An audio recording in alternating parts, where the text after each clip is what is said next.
Hello everyone, my name is Michael SK and welcome back to Witch on the Holy Night.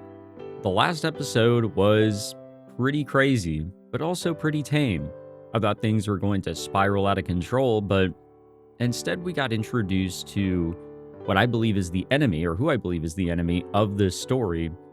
However, it's hard to tell if they're trying to do anything necessarily malicious other than, attack Alco and also, I guess, Alice as well, but specifically Alco. It's Alco's sister, Touko. She is the enemy mage that has been brought up here and there throughout this story, the one that these two have been searching for. And she was just here in this house talking with Sojiro, and that was it. Now we're here. We did get a little bit of an explanation as to sort of like what has led to this.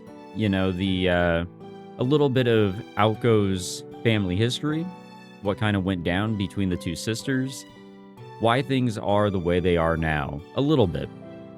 And then Sojiro is drawing to his own conclusions while Alco has her own. However, where are things going to go from now, Sojiro was even given the opportunity to kind of ditch this whole, scene and I guess be property of Touko's. I mean, that's Touko's whole idea. These two seem to be taking from one another. The curtain of night had already fallen.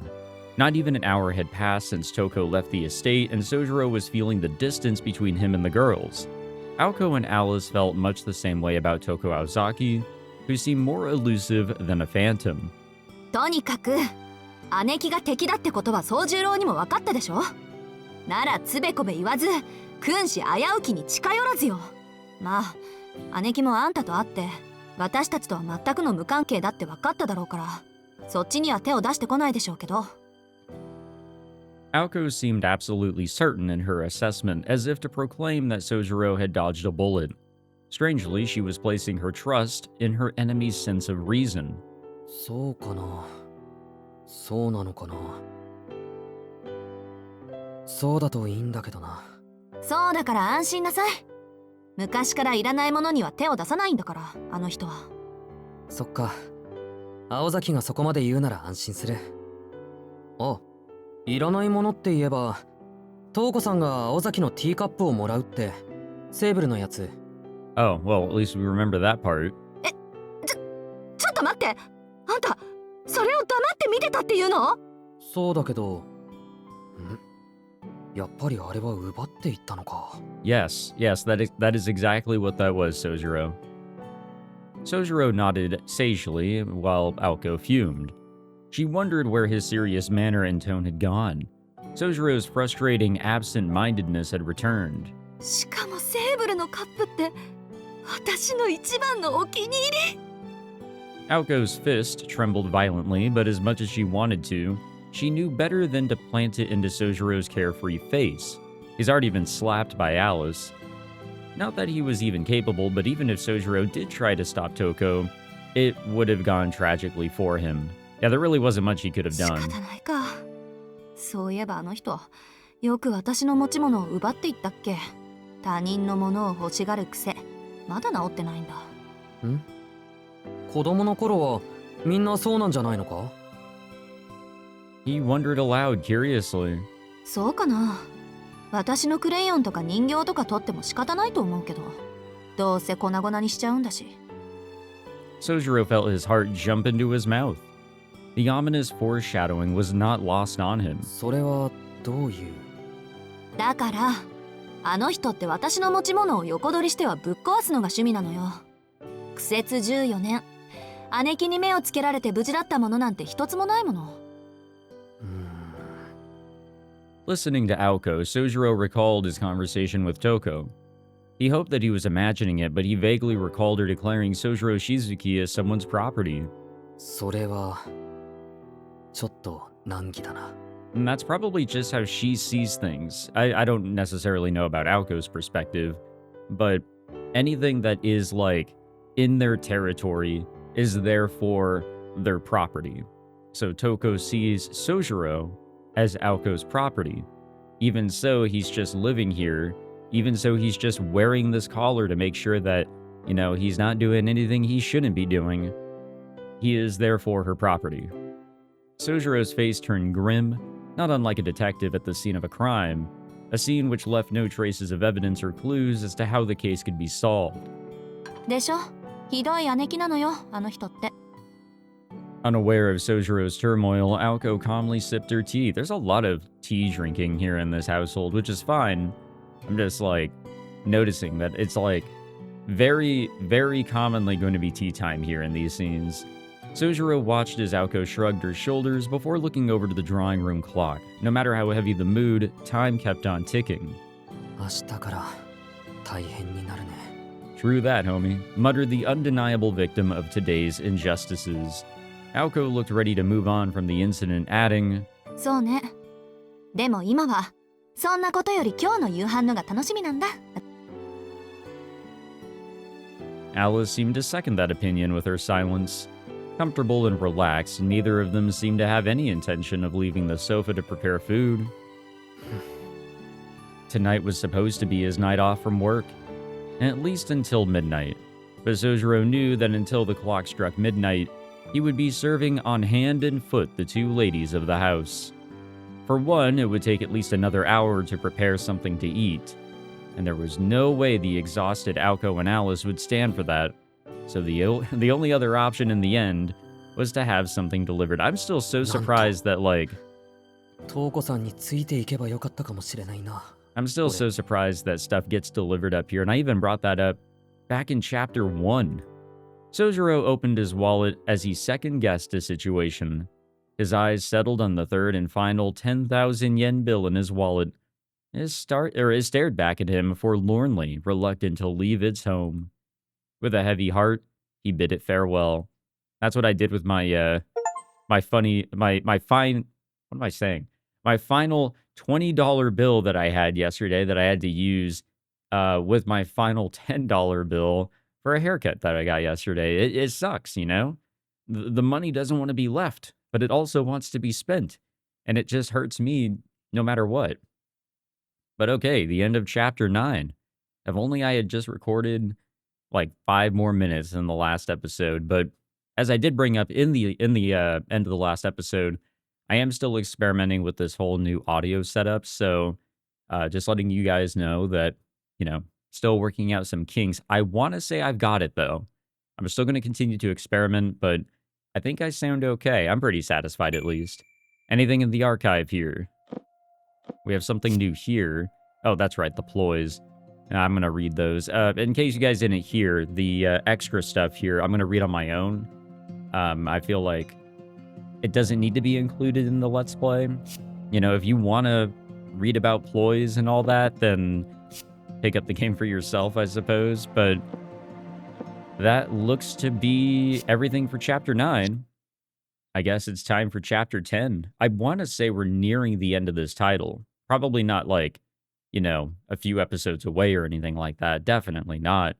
But, you know, looking back on the archive, not only do we have like a little section here for extras, but the bookcase only has like 25-ish% more to go for books. Now, book size should definitely not be like an identifier of length in those chapters, but we only have so much more to go here. But enough of all that. Let us jump into Chapter 10, Winds Howling. Or I guess just howling in this case. This everyday tale started off like any other.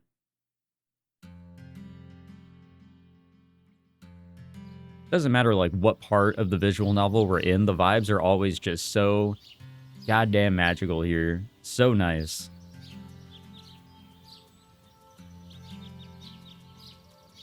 Hello, morning.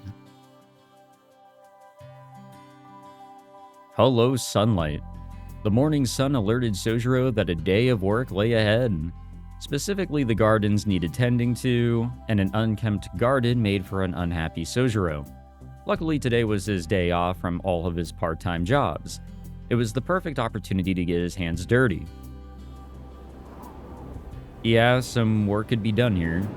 There was one problem, however. The mansion's grounds were vast.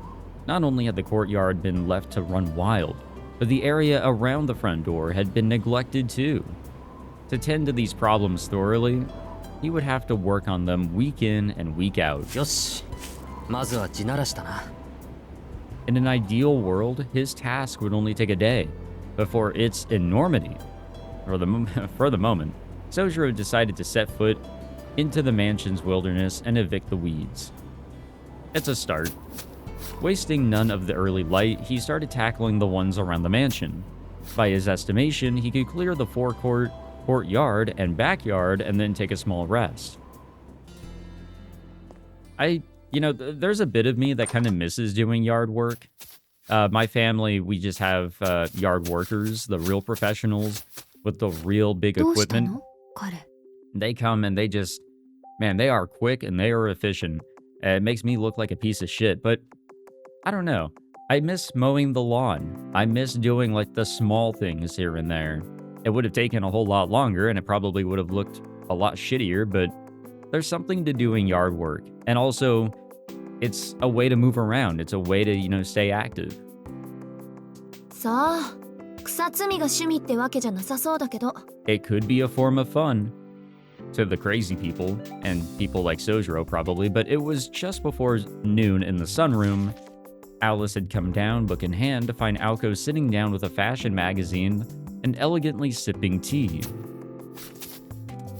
Through the window, she could see the crouched figure of Sojiro shuffling by. 朝からやってるみたいよ。起きてカーテンを開けたら、もうあの格好でスパスパやってたから。ついでに焼却炉の掃除も言いつけといたけど、いいでしょ？いいけど、頑張るのね、彼。外はあんなにも寒いのに。Alice quietly sat down. I mean, it's better than working in the giant-ass heat. Her teacup had been placed on the table for her. She poured herself some tea and proceeded to open her book. I'm telling you guys, it's always tea here. The two sat passing the time in silence. Having happened to have the same idea, a nice relaxing cup of tea in the sunroom, with her evening rules decided there was no need for idle chatter. Aoko stared out the window, intermittently turning her gaze to her magazine. Alice was immersed in a book on rune magecraft, occasionally tilting her head up as if to recall something. As if by unspoken agreement, in unison they pressed their teacups to their lips and glanced outside. To the two girls, Sojiro appeared as if he were an animal in a zoo. Neither was interesting in lending a hand. Despite his sluggish movement, he was making good progress.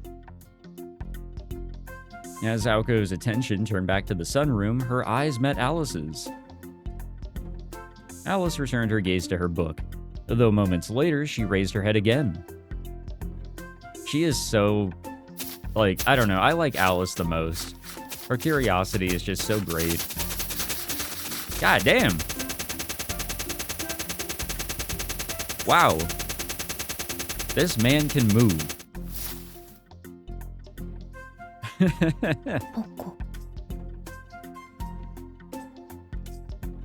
Well, progress is being made for sure.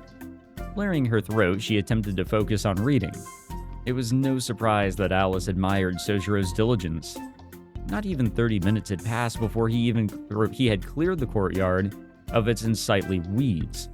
And without stopping once, the mysterious gardener left the courtyard puffing clouds of white breath. The area he left behind was spotless. プロかしらね。はい。 Alice muttered after scanning over his work. A stalwart, Sojiro worked confidently and ceaselessly. She was impressed, like she was watching a scene from a great movie, but before long she grew irked. Why would he waste his energy like that, she thought. Alice looked at the clock. 焼却炉。今から手入れをしたら夕方ね。そっちはもう終わってるわ。朝、上から見てたもの。壊されちゃいけないからあれこれ指示出してね。いやー、窓開けて散々となったから、部屋が冷えること冷えること。It was safe to assume Aoko had come to the sunroom to escape her cold room. Between barking orders from a window and cleaning in the cold, it was clear who had the harder job. しずきくん、何か言ってこなかった？言ってたけどよく聞こえなかったわ。 Oh, fun. In other words, his complaints fell on deaf ears. With nothing else to discuss, the two resumed their reading. The ever so tense silence was broken by Sojiro entering the house after finishing his cleaning. He stared at the two of them, displeased. あったかそうだね、青崎。外よりは幾分ね。廊下の気温は外とあまり変わらないけど。それでどうして庭の掃除なんて始めたのよ、宗十郎。Sojiro's subtle jibe had failed to find its target. He had no chance of winning, and So just hung his shoulders in defeat. Look at Alice's little side-eye glance over at Aoko. That is so cute. 今日は本当に寒い。明日あたり雪でも降ってくるだろうから、外の掃除は早くに済ませたかったのに、焼却炉は予定外だったぞ。He sounded resentful, but his problem was not with the additional work. If anything, he was glad to do it. But what he did not care for was how nobody had even bothered to lend a hand. いいじゃない。焼却炉はみんな使うんだから。じゃ、その首相な心がけついでに2階の廊下に掃除機かけといてね。Wow. それと裏庭のブナの添え木壊れかけてたでしょ。工具箱はあんたの部屋に置きっぱなしだからそれを使うこと。で、全部終わったら私の部屋に来てくれる？いらないものまとめておくから、 Wow. 焼却炉で焼いておいて。Nobody wants to do anything. Nobody has anything that they need to do. They're just chilling today. However, they could be using just a little bit of energy to do some cleaning up. Hence why she made him clean the incinerator. Cruel but clever. それで青崎、君は何をするんだ？そうね。やることもないし、ギターにでも触ってようかしら。Oh, how productive. Aoko thought hard about how to spend her afternoon. Yet the thought of cleaning did not even cross her mind, as had always been the case. No, it was not out of spite, as she did not think to help clean. It was because the word cleaning was not in her vocabulary. Sojiro knew exactly why the mansion was in the state it was in. Still, that did not change the fact that the corridor upstairs was very long, and Aoko was not lying about how cold it was. Inside was not much different than outside. そうか。あくまで掃除をする気はないんだな、尾崎。まあ、掃除はしたいからするけど、一緒に住んでる人間をそこまでこき使って、良心は痛まないか？それとも、割と気づいてはいたけど、良心そのものがないのか？ I mean, don't get me wrong, guys. Like, if I'm seeing other people do work that I could be, assisting them with, I'm gonna be wanting to do that. I do feel guilty if I'm just kind of sitting there when I could be helping out. And these two could be helping out. They don't really have an excuse. However, at the end of the day, it's really whatever they say. As usual, he might have gone too far. His remarks had hit too close to home. Aoko closed her magazine and turned to face him. Infuriated, she glared, her sharp blue eyes piercing into him. Sojiro knew that he had not said anything unjust, but he always backed down first. 宗十郎、何度も言うようだけど。はい。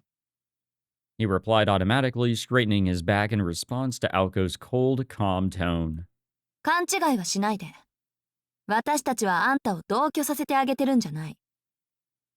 これ以上ないって譲歩の末、仕方なく飼ってあげてるだけなんだからね。Aoko did not mince her words. Sojiro nodded in defeat. そうか。飼ってもらってるのか。I mean, the collar. そう。番犬にもならないだろうけど。Aoko responded, already tired of the conversation. While Sojiro had little room to counter, he still tried. しかし一方、番犬は間違っても自分の食い縁を入れたり、あまつさえ家賃を払ったりしないのも事実であった。なんか言った？いや、負け犬の遠吠えを少しばかり。He raised his hand dismissively, knowing he could not win. To Aoko's ears, his attempt at self-deprecation sounded facetious. 宗十郎、あんた、本当にわかってる？そうだな。君たちがどうあっても掃除をする気がないぐらいは。Alco grinned at her pet's obedience. As long as he knew his place, that was all that mattered to her. She seemed to be extremely satisfied with his response. 余裕あるんだ。Uh-oh, what's going on here? Her playful smile darkened, as did Sojiro's expression. Oh, that's right, the collar. なんだか息ができないんだけど。このまま放っておくと、そんなことも言ってられなくなるんだけど、試してみる？ He shook his head, his expression growing more and more grim. 懸命ね。私も窒息したいなんて見たくないもの。I mean, you can help it. The grating sound subsided. Sojiro gingerly touched his throat. The collar that had suddenly tightened around his neck returned to its normal size. 気管が塞がれた時の苦しさを知らないんだろう、青崎は。だからそのための首輪だって言ったでしょ？今まで実践したことなかったし、あんたは相変わらず危機感ないし、心で一度しつけておいたの。それより掃除、急がないと日が暮れるんじゃないの？はあ、結局今日はこうなる星の運びだったんだ。Sojiro left the sunroom, his shoulders slumped and his tail between his legs. Alco watched him leave before turning to her magazine as if nothing had happened. Alice paid no attention. None of that had anything to do with her. With Sojiro gone, the room once again fell silent. As the clock ticked on, Alice suddenly stopped flipping through her book. ねえ、どうして彼を酷使するの？ She asked as though talking to herself. Alco replied without so much as looking up. 別に。最後には記憶を消させてもらうんだから、楽しかったら困るじゃない。Obscure as ever, but sincere in her own way. そう。言われてみればそうだったわね。I mean, at the end of the day, you still want to have a sense of humanity. But I guess these two are also witches. Alice could not believe that she had forgotten about the situation. Silently, she looked up from her book and gazed outside once again. The courtyard through the window reminded her of where she lived a decade ago. Nothing could compare to the beauty of those gardens.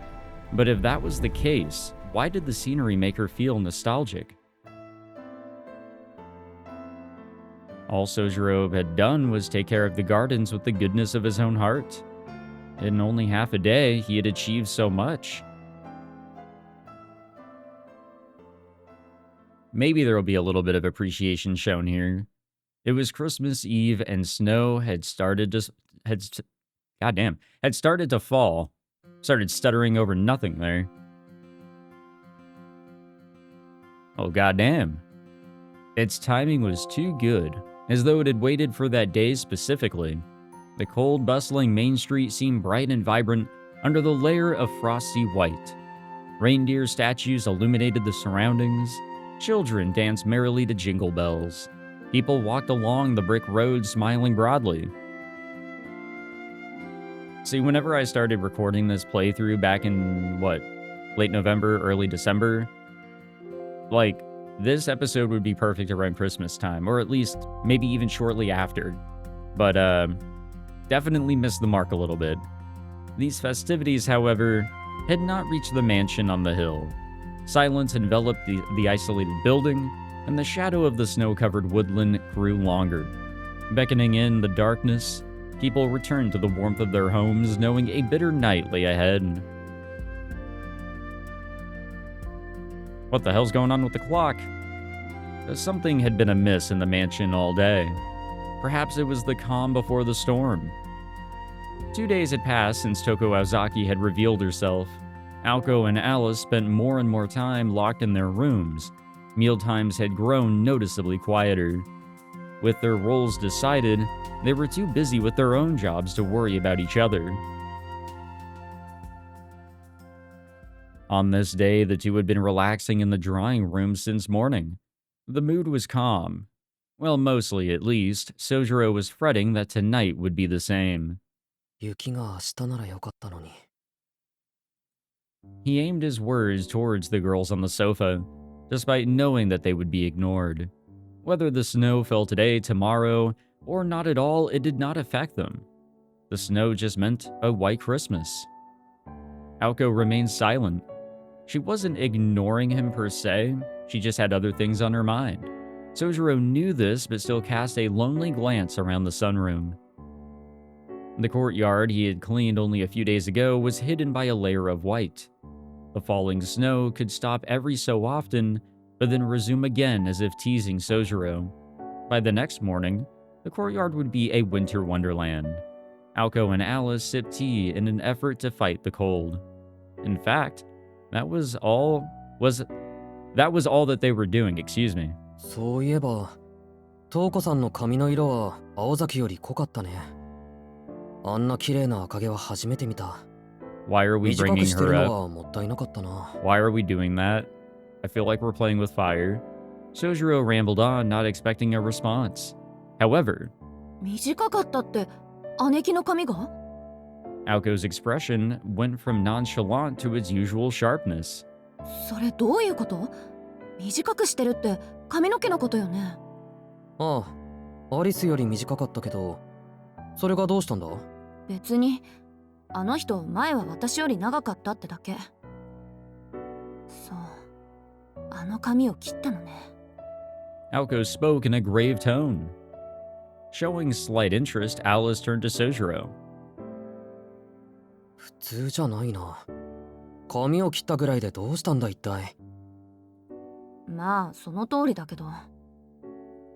いいわ、どうせ夜まで暇だし説明ぐらいはしてあげる。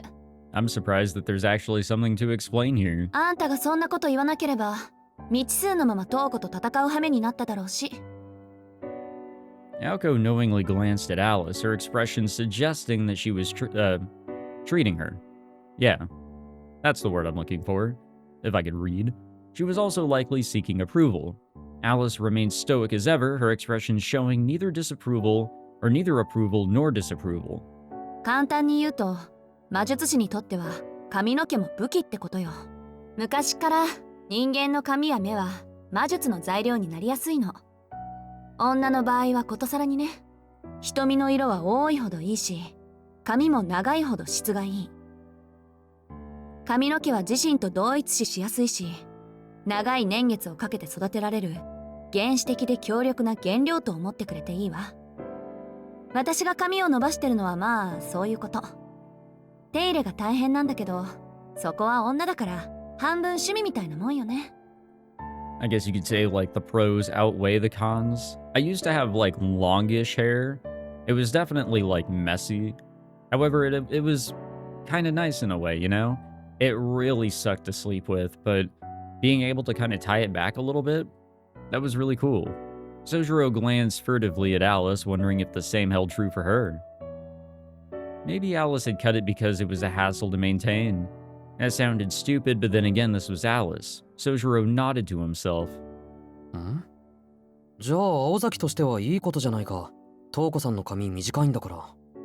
それがここに来る前に使い切ったものならいいんだけど、伸ばした髪にはいろいろと使い道があるのよ。私は瞬間的な術の強化にしか使えないけど、姉貴だったら高級的な術の補佐に使うはず。年月と想念を蓄えた髪は魔術師の分身とも言える。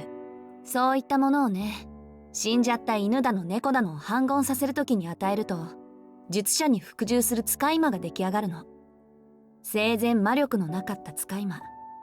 例えば猫とか犬ね。申請することで全く違う生き物、猫の魔術師になるってこと。行動原理も変わってしまって、大抵は術者に似通った性格になるわ。そうよね、アリス。Her last words came with a mocking smile. Alice silently ignored it. じゃあトウコさんにはアリスのみたいな使い魔がいると。そう見るのが妥当でしょうね。姉貴は20年以上伸ばし続けた髪と引き換えに強力な使い魔を用意したってことよ。The fight at the amusement park. I mean, that thing had some red hair, so there you go. Just the thought of Alice Koenji releasing flat snark had sent a shiver down Sojiro's spine. The oil of the moon had been a unique familiar, out of this world. ほら、そこ心配しない。三崎町をぶっ壊す規模の使い魔なんてありっこないから。確かに長く歴史のある紙を使用するほど強力な使い魔が出来上がる。けど紙を使った魔術師はそれまで溜め込んできた山中のうちの一つを初めからやり直さないといけない。切った紙はまた伸ばさないといけないでしょ。使い魔を作るのは簡単だけど、そう多く従えないのはそういうことなの。As Aoko spoke, her mood visibly improved, as though she had made a breakthrough. 犬とか猫。Tilting his head to the side, he could not imagine a world where dogs and cats were so powerful. 変ね。トウコさんは人魚師よ。使い魔を作って自分のレベルを下げるのはどうなのかしら。協力者がいないだけでしょ。青崎のお家騒動に人の手を借りたくないから自分だけで全部やるつもりなのよ。あ、もしかして遊園地の人形って姉貴の紙で作られたんじゃないだろうな。No, but it definitely had her hair. 確かに話に聞いた限りだと特注品ね。呪いによる永久期間、両手のギミック、フィンの一撃、執念深さ。トウコさんでもゼロから作るのは難しいでしょうけど。けど何よアリス。あの人は人形に自己を投影するような人じゃないわ。完璧な偽物なら許すけど、偽物に過ぎない偽物は容赦なく壊してきた。青子から見てその特注人形はトウコさんと同じ力量を持っていた。まさか遠く及ばないわよ、あんなの。ならトウコさんの髪とあの人形は別件よ。あの人が自分の魔力を分け与えたほどの使い魔があと一体はいると見るべきね。専門家としての意見、つまりその使い魔は姉貴より強い。そうでないと意味がないわ。人手が足りないというのもあるでしょうけど。同時制圧も想定済みってわけ。なるほどね。その場合どっちが強い方を引き当てても恨みっこなしよ、アリス。こと使いまであんたが遅れを取るとは思えないけど。 Alice had never been defeated by a familiar.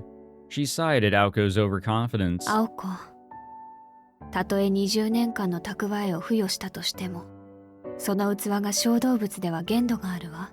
あのトウコさんが切り札になる使い魔を用意したのなら。よしてよ。いくらなんでも姉貴はそこまで悪趣味じゃないわ。What would she do? Aoko and Alice stared at each other. The conversation had returned to the drawing room, but the subject matter was not for the faint of heart. そうね。 It's kind of Sojiro's fault on that point. 人間を追い詰めるのに最も効果的な相手はトウコさんが死者を亡者にしていなくてもそれと同格の相手がいる。はいはい、分かったわよ。確かに天才ってやつは空気読めないから、どんな生き物の死体を用意してきても驚かないわ。 Aoko nodded reluctantly at Alice's directness. Needless to say, Sojiro was completely lost. よくわからないけど、なんで青崎たちは死んでるってことに固執するんだ？それは使い魔じゃなくて協力者でしょ。使い魔は基本術者なくしては生きられないものにしないと。それでいて優れた意志を持ち、術者の資格や盲点を補える知性もある。それが一流の使い魔の条件よ。正直な話、それだけ都合のいいやつは死から作り直すしかないってわけ。Completely obedient and capable of compensating for their mage's weaknesses, Sojiro felt that a familiar was little different than herself. さて、姉貴は昔からルーン使いだったから戦術は予測できる。問題の切り札もどうやら使い魔らしい。自動人形もさすがにこの前で使い切っただろうし。Aoko spoke directly to Alice, looking for confirmation. Alice nodded in agreement. じゃあ予定通り今日で終わりにしよう。この1ヶ月好き放題やられた借りギッタンギッタンにしてあのバカ姉貴に返してやる。 Aoko clenched her teeth and balled her fists. It all seemed like nothing more than sibling rivalry. In fact, that's probably all it was. Looking at Aoko, Sojiro let out a sigh of relief. With what happened with Touko and how they reacted to her visit, the atmosphere had been deathly tense. For now, though, Aoko seemed much calmer. He took comfort in the thought that perhaps the sisters would just bury the hatchet. That's not happening. That is 100% not happening, man. Even if Aoko and Touko were not sisters, he would not want to see what would happen if they fought. The hands of the clock turned gently. Approaching Judgement night, a merciless silence would soon come to mock Sojiro's complacency. Uh-oh. Oh boy. As night appeared, two things vanished. The first was the whimsical snowfall. The second was the lights of the mansion on the top of the hill. Aoko and Alice were nowhere to be seen. Only Sojiro remained. It was the night of Christmas Eve. Though Aoko and Alice had yet to find Touko, they knew everything would be concluded over the course of this day and the next. Christmas comes but once a year. It was a singular time for endings and new beginnings. In Japan, the modern holiday dated back only 100 years and celebrated Christ's birth only in name, with all of its latter day trappings, and it was neither a pure homage nor corruption of the festival that inspired it. And regardless, there was a significant increase in the land's mana during festivals. Such charged distortions were a boon to a mage's craft, be it creative or destructive. Touko Aozaki sought to destroy the local sigils, which gathered and properly cycled the magical energy of the land and its people. Sojiro was able to gather that much from Aoko and Alice's conversation. Touko had already claimed 3 sigils. Only 2 remained. Any further loss would signal Aoko and Alice's defeat. In order to protect the remaining ones, they had to split up. Aoko lacked power, so she would need to borrow a ploy from Alice and head to the Tokawa sigil, which boasted the greatest local energy supply. Alice would go fully equipped to the sigil of Yashirogi. And Sojiro is just chilling at home. Free from the constraints of civilized society, magecraft is most powerful at midnight. The young witch and the apprentice mage wished each other luck before leaving the mansion. It was almost 10 at night. After the girls set out, the first 2 hours passed quickly. When Aoko was ready to head off, Sojiro walked with her to the foyer. Neither had spoken a word to each other. She had departed without showing any sign of fear.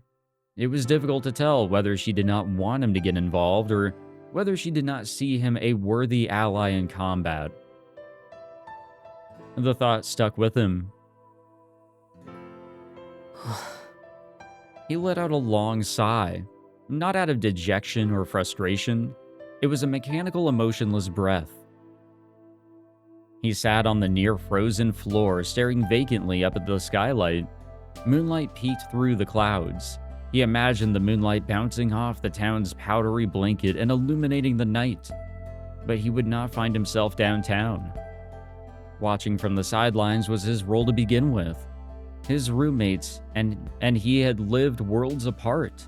He could not keep up with them, and if he did not show the same kind of will, he would remain on the sidelines. However, そうか、この手が必要な時は。 Sojiro looked up at the moon. I mean, this is really the world he's not even supposed to be in to begin with. Somewhere deep inside, he felt a trickle of sadness. I mean, that's just how it is. This is not his world to be in. Veiled in white and cloaked in darkness, the park seemed like a forgotten memory. Not a soul was in sight. The night felt far more enigmatic than usual, yet the air was clean enough to drink. Though only a sliver of moonlight peered through the clouds, it lit up the entire world. In those moments, a young girl's footsteps echoed, trampling the still white silence under a midnight sun. The pale moon illuminated the inky blue sky. Only a few streetlights and an incredulous phone booth betrayed signs of civilization. A girl appeared dressed in black. Hello, Alice. Against the snowy landscape, the figure of Alice Kuonji was unmistakable. Pure black, deeper than even the night, were her overcoat, gloves, and hat, even her hair and eyes. Nothing stirred for a time, not Alice nor the white scenery. The world was a still painting of a snowy field. Only time moved, gradually darkening the lights in the park, and eventually the nearby homes as well. Yashirogi was a more modern and developed town than Misaki. Though the park was located in the center of town, it had become a blind spot. It had been overlooked by developers and carried no commercial value. A few houses encircled the park. The streetlights turned off at midnight. It was a white night. People, even machines, were fast asleep. 私が先なのね。 Alice whispered, watching the streetlights slowly fade. She thought she heard a dog howling in the distance. Perhaps it was howling at the moon. There we go. A howl reached deeper into the night than expected. A wolf, maybe. Looks like we have a phone call. The phone rang. It was perhaps the first time it had hung since it had rang. What? Hung? It was the first time it had rung since Sojiro moved into the mansion. Hesitantly, he picked up the receiver and brought it to his ear. He heard nothing. He felt he had to say something, but could not think what. Maybe something like, "Hello, Kuonji residence." Or maybe, "You've reached the Aozaki residence?" While he was deep in thought, a voice as light as air came through the receiver. 静木。 Alice? Sojiro could barely hear the voice, but it was definitely Alice's. そうだけど、アリス。 No response. The silence was as profound as the night, but for the sound of static from the receiver, and after a long pause, Alice finally spoke. 青子はいる。 Can't say she is. いや、まだ帰ってないけど。 With a click, the call ended. Sojiro wondered if she had something to say, but could not respond in time. Oh, that's peculiar. Very odd indeed. What was that? Oh, slowly they advanced, carving through the fresh snow. There were so many. Where had they all come from? Dozens of feral dogs snarled at Alice, their eyes trained on her. The snow clung to the beast's mangy mangy fur. Goddamn, their clenched fangs and bloodshot eyes hid a barely reined hunger that might burst forth like lightning at any moment. They yearned to taste her warm flesh and satiate their empty bellies. To them, the girl in black stood like a lighthouse in a stormy sea. She watched them, disinterested. It appeared that the Yashirogi sigil was the key target tonight, not Tokawa, where Aoko had gone. Alice had always been unflappable, and the child's play before her was hardly about to change that. Her main enemy was not the dogs surrounding her, but the lone mage behind them, Touko Aozaki. ひどい趣味。ここ数年で品が落ちたの。まあ、それならそれで嬉しいけど。 Touko laughed at the acerbic taunt. いやいや、これは不可抗力でね。安心しろアリス。間違っても私の趣味じゃない。 Crunching through the fallen snow, Touko slowly came into view. She wore a moss green coat that contrasted sharply with Alice's garb. A silk scarf warmed her neck.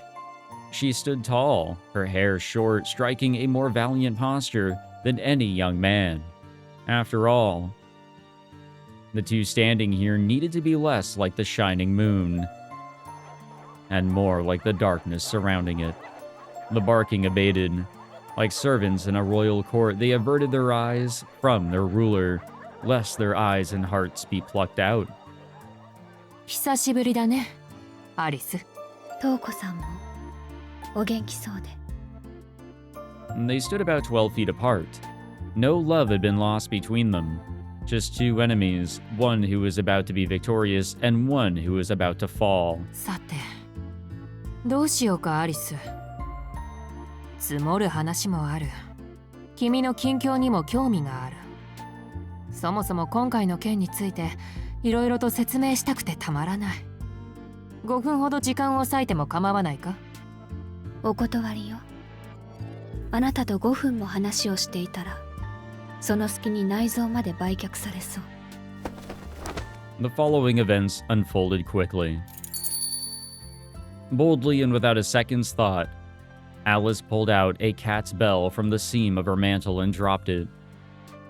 Diddle diddle, the beginning of Alice Kuonji's magecraft, the start to a night of fairy tales. Aoko favored a quick draw approach like something from a western. However, Alice preferred sleight of hand. She used her target's blind spots against them, ending the game before they knew it had begun. The bell fell like a coin into a fountain.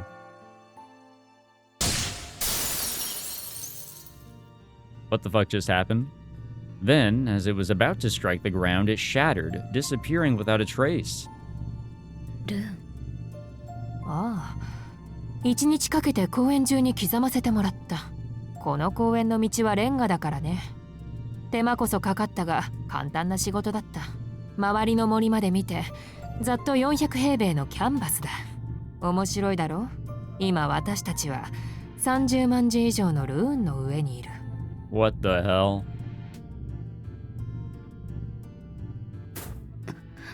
So, how much does that restrict her? Swallowing hard, Alice took a step back. Touko had carved runes all over the ground. Even in the area Diddle reacted to alone, there was a depressing amount of them. Had she truly carved them into the whole park? Alice did not react with surprise. She simply narrowed her eyes. She could see how it would have taken the whole day. It was no wonder Diddle Diddle Banquet of the Night was destroyed by the skin of sun. Still, something bothered Alice. 一体どうやって隠していたの？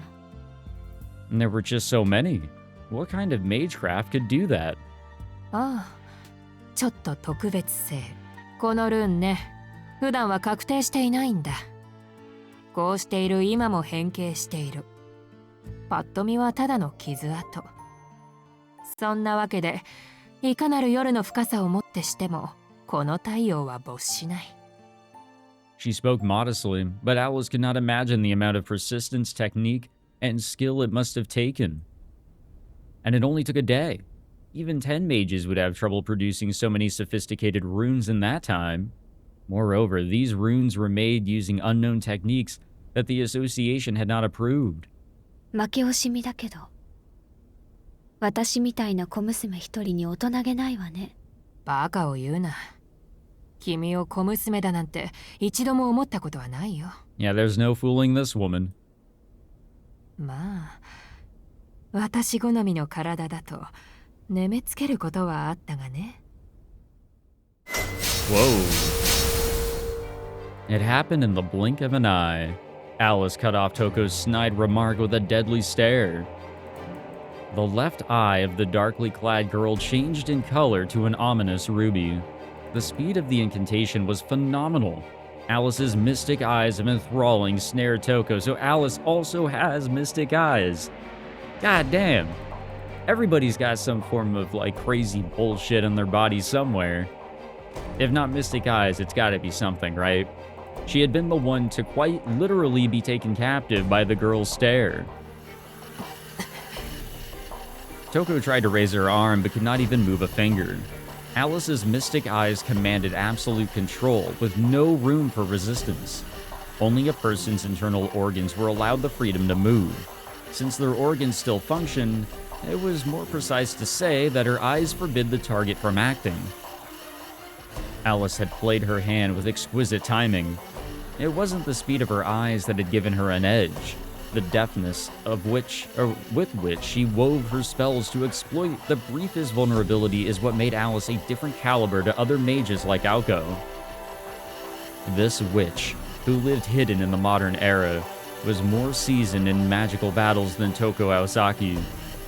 だが残念。ディドルディドルが響かないのでは魔眼のアクロスティック化はできないようだな。惜しいね。あの月目のプロエキシャーならこれで私の方はお手上げだったろうが。 The formation holding Touko began to distort. In the blink of an eye, the mage had bested Alice's mystic eyes. Alice's black outfit fluttered in the wind. She turned so that she was not facing Touko head-on. The mage had recovered through her own mystic eyes. At the root of Touko's mystic eyes was a spell of Mesmerize. Most effective when facing their prey, such eyes could mind-jack a target's awareness. It was difficult to resist head-on. However, its effect was greatly diminished if the target was not facing the eyes directly, even if it was within range. Moreover, the girl was the last witch of her lineage, who commanded a great number of fairy tales. Against mystic eyes that projected their effects, simply turning one's body was enough to repel half of the magical energy. Like Alice's eyes, Touko's could also disable actions. Alice had escaped by the skin of her teeth. The damage that she had suffered was the weight of a twig to a forest. She just had to let the energy pass through. Oh shit. In an instant, a startling chill ran through Alice's body.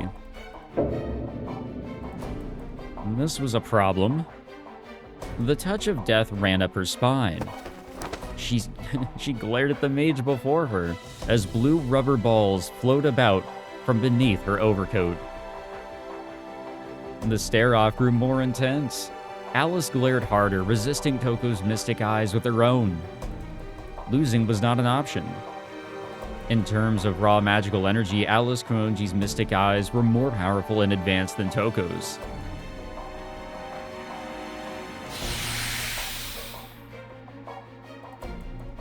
Surely nobody could beat her. And yet, her unfiltered stock of magical energy, stifled by old-fashioned values, was no match for Touko's madness. Deeper within her eyes, somehow the eyes revealed a sealed power. Oh shit, what is this? What the fuck is going on here? Inside the crystalline lens of the mage's left iris was a bottomless pit, a Klein cube. Alice winced in pain. The bindings grew in number. So many mystic eyes, thousands perhaps, and all fixed on Alice. Pressure, so much pressure, endless, and Alice knew it. She saw, incredulously. She saw eyes growing within eyes. Touko had placed opposing mirrors inside her eyes, resulting in an infinite glare. It was the act of a madwoman, creating mystic eyes within mystic eyes. She could even control the resulting chaos caused by all the copies. Her insanity knew no bounds.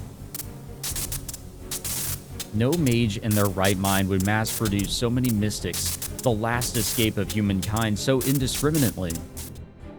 やれやれ、これもお気に召さないか。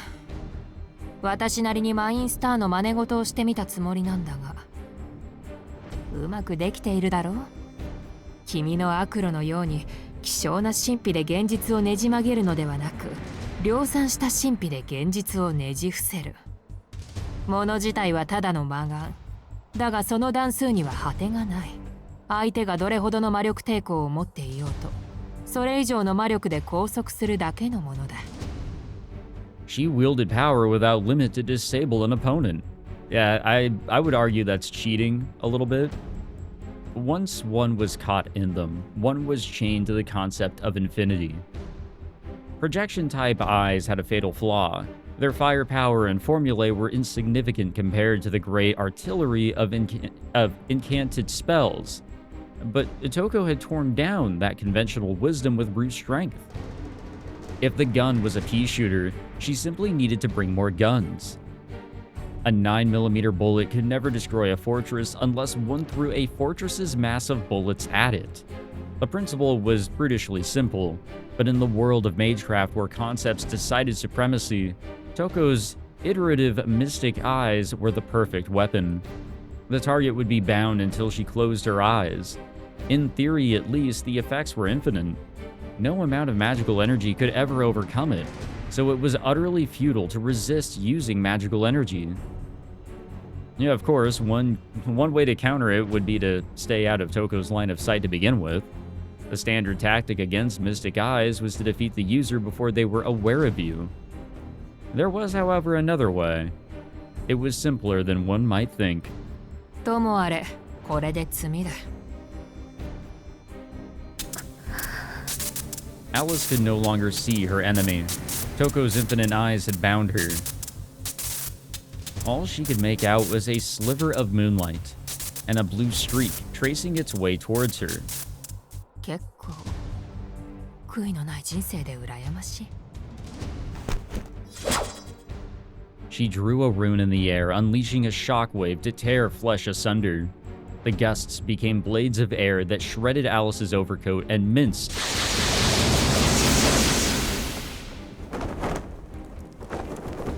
Wow. That's a crazy sight. Blue feathers flitted all around. Touko felt something behind her and turned. 5 cat-shaped bells were thrown at her feet. And just as quickly as they shattered to pieces, standing before her was a completely unharmed Alice Kuonji. そよ風みたいなルーンね。トウコさん、本当に鈍った？ Okay, so I think Alice did some crazy shit here. うつせみか。術者の身代わりになるプロイの話は聞いてなかったな。ええ。1年のうち365日は役立たずで。どうしてあんなのが古参なのか、私も疑問だけど。As if responding to Alice's words, a bird began chirping frantically. Was that fucking Robin? An anonymous sacrifice. Who killed Cock Robin echoed into the night, sung out of tune. ああ、そんな歌もあったな。だがあれは一度に1回しか殺されない。2度目はないし。あったとしても。The bird squawked, a very unbird-like death throw. From behind Alice, the blue robin fell from its tree, a victim of Touko's mystic eyes. 本当に使えない。さて。ではやり直しだ。あとも使えている。これで終わりにしよう、アリ。そうでもないわ。確かに、今の私にあなたの魔眼は破れない。けれど、Beauty up is wood and clay, wood and clay, wood and clay. Beauty up is wood and clay, my fair lady. Okay, I always forget. Her English is definitely more on the English side than English. The song came from the depths of the earth, stirring a mighty quake to mark the birth of something gargantuan.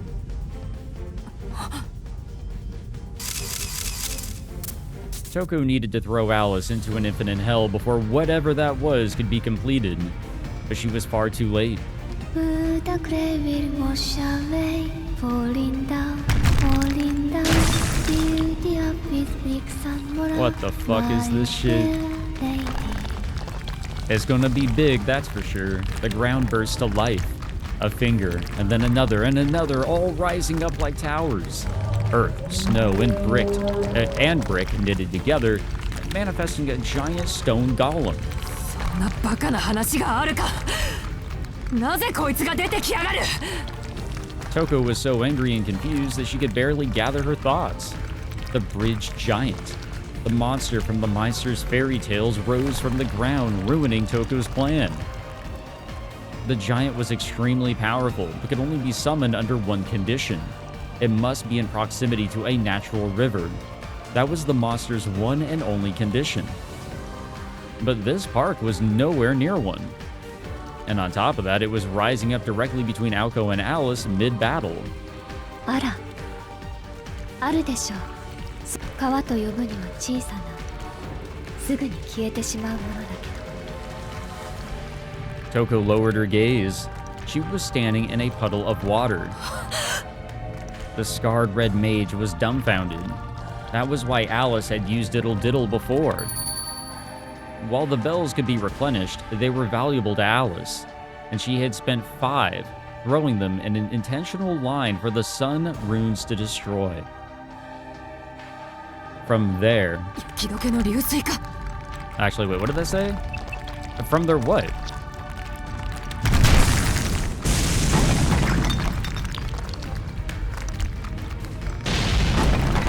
Oh man, oh man. That's crazy. One could say Alice is straight up cracked when it comes to this shit. The arms of the tamed stroll rose up from the stone paving. The monster's torso alone surpassed 80 feet. Sorry, but this actually might be the thumbnail here. It's just too good. Its form was made entirely of stone. Previously, she had created one using the trees of a forest. However, Touko knew instantly the monster before her was at least twice as powerful. Tomare!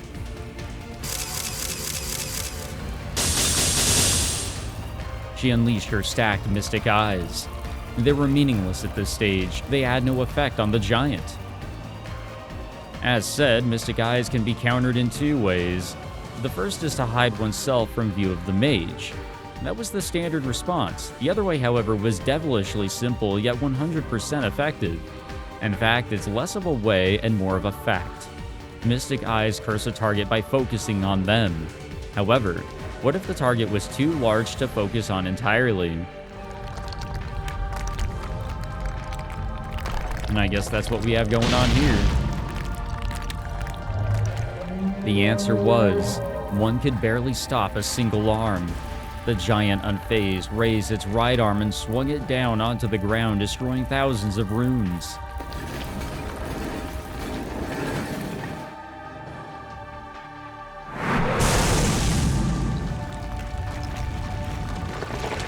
Alright. The demolished stones were then absorbed into its arm, adding to its mass. As the mage had said before, no matter how deep the night, these little suns won't set. While the suns might not set, they could be crushed under the bulk of a giant's hand. Oh man, just leveling the playing field a little bit there. All right, we'll call it here because I'm not sure we're done with all this conflict quite yet. There's no way we are.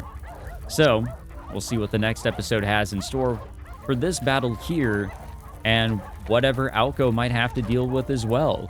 And maybe whatever Soshiro might have to deal with. It's hard to say.